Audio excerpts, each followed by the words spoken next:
Israel युद्ध के बीच संघी और संकीर्ण मानसिकता के पत्रकारों और न्यूज चैनलों की पहचान हो रही है।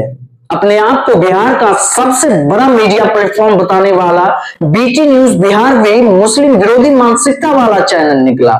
ये वही बीटी न्यूज बिहार है जिसके वीडियो को मुसलमान दबा करके शेयर किया करते हैं और इनके हर 5 में से 3 फॉलोअर्स मुसलमान ही है।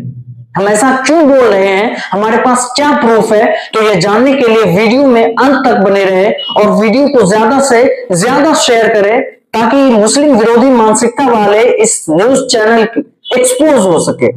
16 जून को बीटी न्यूज बिहार के पेज से एक पोस्ट किया जाता है ईरान और इजराइल के युद्ध के बारे में। पहली टेक्निकल गलती तो यही निकली कि इसमें जो फैक्ट पेश किए हैं वह गलत फैक्ट है।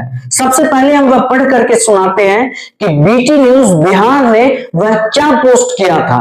ईरान के गाजा पट्टी बन गया है, इसलिए सीज फायर का रिक्वेस्ट कर रहा है। ईरान ने ओमान और कतर से निवेदन किया है कि मध्यस्थता करके युद्ध विराम करवा दे, लेकिन इजराइल के प्रधानमंत्री बेंजामिन नेतन्याहू ने कहा है कि कोई मध्यस्थता नहीं होगी बल्कि पूरे ईरान को गाजा पट्टी बना दूंगा। नेतन्याहू ने कहा ईरान अभी हर वह चीज देखेगा जो उसने कल्पना भी नहीं किया है। ईरान और उसके समर्थकों के गांठ में रॉकेट दागा जाएगा। पहली बात कि ईरान ने कभी सीज फायर के लिए ओमान और कतर को इजराइल के पास भेजा ही नहीं। इसके उलट यह दोनों देश ईरान के पास गए थे इजराइल के लिए सीज फायर करवाने, लेकिन ईरान ने साफ इनकार कर दिया। हमारे पास इसके क्या प्रूफ है, हम आपको दिखाते हैं। ऐसे न्यूज चैनल जिनको ऐसे लोग अपना पापा मानते हैं, उनके ही चैनलों ने यह छापा है। आप पहले स्क्रीन पर देखिए। ओमान और कतर की मध्यस्थता की पहल को झटका। इजरायली हमलों के बीच ईरान ने मध्यस्थता का प्रस्ताव किया खारिज। खबर तो कई सारे न्यूज वेबसाइट पर साफ छपी हुई है, पर हम एक और खबर दिखाना चाहते हैं जो हिंदुस्तान ने छापा है। अभी और बहेगा खून, ईरान का सीज फायर से इनकार, बताया कब तक नहीं होगी बात। वहीं जागरण ने भी यही छापा है। तो इस महाशय को यह न्यूज किस मकसद यूनिवर्सिटी से मिला कि ईरान ने सीज फायर के लिए नेतन्याहू के सामने गिड़गिड़ा रहा है। शायद यह न्यूज बीटी न्यूज बिहार को अमित मालवीय के छपरी ट्रोल गैंग से मिला हो, या ये शायद खुद उसका हिस्सा हो। और दूसरी गलती इसने अपने ही पोस्ट के कमेंट सेक्शन में की। इसने मुसलमान के लिए किस तरह के अपशब्दों का प्रयोग किया है वह भी हम आपको दिखाएंगे, वीडियो में बने रहे।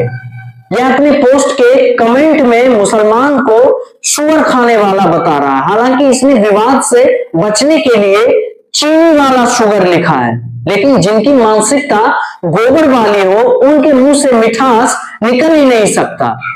वह जब भी मुंह खोलेगा तो गोबर ही निकलेगा। एक यूजर है नौशाद नदवी, इन्होंने कमेंट किया है कि ऊपर जो फोटो लगाई हुई है वह तेल अवीव की है।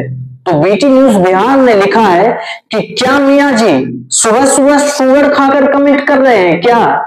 एक यूजर है यूसुफ सिद्दीक, वो लिखते हैं कि बेवकूफ, तुमको लगता है कि ईरान को खत्म होने से अच्छा है तो पेट्रोल के दाम 200 पार हो जाएगा, जो अभी 100-110 में हमें मिल रहे हैं। भारत से इजराइल की तुलना में ईरान से बहुत ज्यादा व्यापार होता है। तो इस नफरती मानसिकता वाला चैनल लिखता है कि बेवकूफ मियां, भारत का खाते हो तो भारत का जो मित्र देश है उसका गुण गाओ, शत्रु देश का नहीं। इस जाहिल आदमी को किसने बता दिया कि ईरान भारत का शत्रु देश है और इजराइल और अमेरिका भारत का सहयोगी देश है। क्या भारत की विदेश नीति यह मानती है कि ईरान भारत का शत्रु देश है? क्या भारत पाकिस्तान युद्ध के बीच ईरान ने किसी तरह से भी पाकिस्तान का सहयोग किया था? क्या ईरान से हमारे व्यापारिक संबंध नहीं है? फिर ईरान शत्रु देश कैसे हो गया?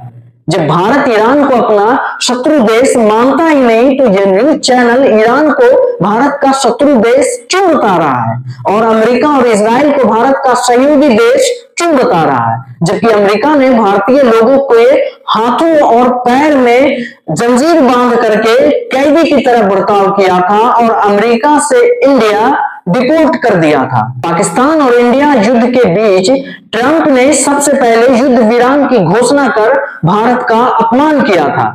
इस न्यूज चैनल को किसी भी चीजों से कोई मतलब नहीं है। कुछ लोगों की ऐसी मानसिकता बन गई है, जो कोई भी मुस्लिम कम्युनिटी के खिलाफ जुल्म करता है या फिर कोई मुसलमान को टारगेट करता है, चाहे वह कोई आदमी हो चाहे वह कोई देश हो, अपने देश के कुछ कुंठित मानसिकता के लोग उसको अपना बाप मान लेते हैं, उसकी वाहवाही करने में लग जाते हैं। यह बीटी न्यूज भी इसी तरह का ही एक चैनल है।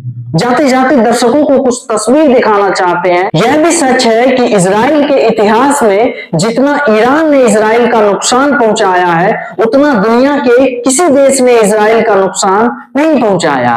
देखिए कुछ तस्वीरें।